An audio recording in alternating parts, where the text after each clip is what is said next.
Joint visit করি। আমাদের একটা জয়েন্ট অবজারভেশন টিম এখানে থাকে জানুয়ারি থেকে মে পর্যন্ত। তারা প্রতিদিন 4 বার ফ্লো মেজার করে এখানে গঙ্গা চুক্তি বাস্তবায়নের জন্য। সো সেটাই আমরা 2 মেম্বার জিআরসি বছরে একবার এটা ভিজিট করি to check everything is going all right. তো এটা আমরা চেক করছি। আপনারা দেখলেন যে মেন গঙ্গাতে যে ফ্লো মেজারমেন্ট চেক করা হলো, ওই পানিটা বাংলাদেশে চলে যাচ্ছে। আর এখানে ফিডার ক্যানেলে মেজার করা হচ্ছে, চেক করা হচ্ছে, এই পানিটা কলকাতা যাবে। সো আমরা দেখলাম চুক্তি অনুযায়ী সব কিছু বাস্তবায়ন হচ্ছে কিনা। এটাই।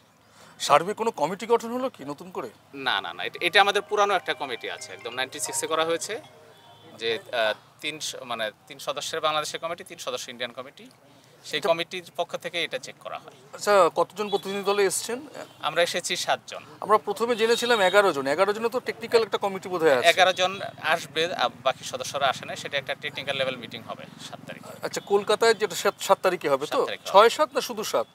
6 তারিখে একটা মিটিং, এটা গঙ্গা চুক্তি বাস্তবায়ন সংক্রান্ত।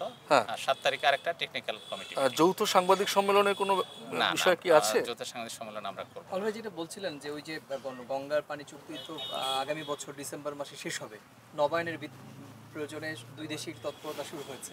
তো সে বিষয়ে যদি কিছু বলেন, কারণ নবায়ন একটা যৌথ কমিটি হবে, যৌথ কমিটি তখন নবায়নের জন্য কাজ করবে। যৌথ কমিটি এখনো গঠন হয়নি। যৌথ কমিটি গঠনের সিদ্ধান্ত হয়েছে মাননীয় প্রধানমন্ত্রী পর্যায় থেকে, সিদ্ধান্ত হয়েছে গত বছর। আচ্ছা, সব মিলে একটা কনক্লুড করি, এই যে ধরুন এই যে আপনারা জয়েন্ট রিভার কমিশনের বৈঠক হয়, অনেক বৈঠক হয়েছে, বা 86তম বৈঠক হতে যাচ্ছে, সব মিলে এই যে জল নিয়ে যে বিষয়টা সবসময় বারবার উঠে আসে, সার্বিকভাবে কি মনে হয়, এখন কোন জল কূটনীতিটা কোথায় গিয়ে দাঁড়িয়ে রয়েছে আপনাদের দিক থেকে?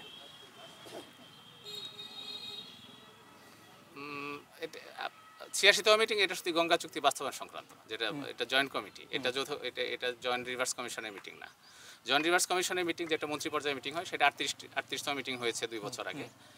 39তম মিটিং ঢাকায় হওয়ার কথা। 39তম মিটিং ঢাকায় হবে আশা করি, তখন আরো ফার্দার আলোচনা হবে। জল তো কম পাইনি বাংলাদেশ, কিছু কম টম পেয়েছে কিছু এরকম কিছু?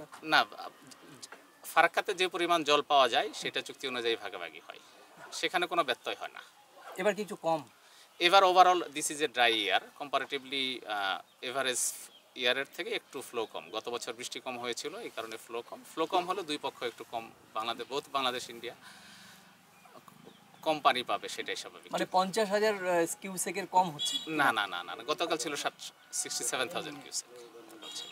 জলের কোয়ান্টিটির উপর শেয়ারিংটা হয়? কারেক্ট, কোয়ান্টিটির উপর। ফারাক্কাতে যে পরিমাণ কোয়ান্টিটি আছে। Thank you sir.